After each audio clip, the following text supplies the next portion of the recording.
Welcome back to Mumford Restoration, and we're showing you some of the things that we're working on in the shop. And so please go to our YouTube channel. And today we want to show you an elevator panel. And you guys have just stuck with us to watch the time-lapse video, and I wanted to tell you what we did. So this is one of two elevator panels with a Greek mythology on it, and also it looks like the Crusaders' shield and sword.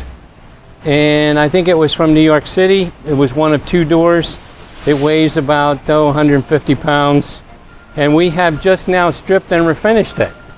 And so we wanted to show you the process that we used. So first we used furniture stripper, and we applied a liquid stripper that went and cleaned off and stripped off all the old clear finish. And then I scraped it. Second, I used Scotch-Brite, a 3M Scotch-Brite pad, and lacquer thinner, and I did swirl motions and removed all the rest of the clear coat.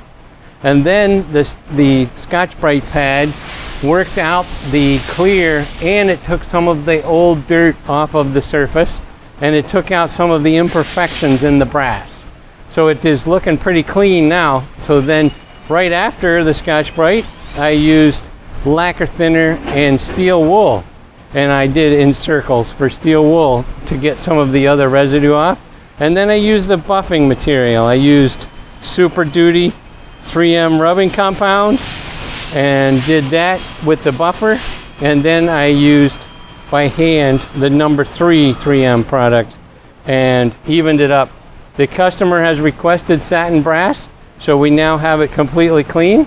And we're going to put a clear Egyptian clear lacquer.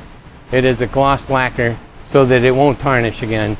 And we get a new 100 years out of it. I think this is near the First World War, 1910, 1905, when this was built.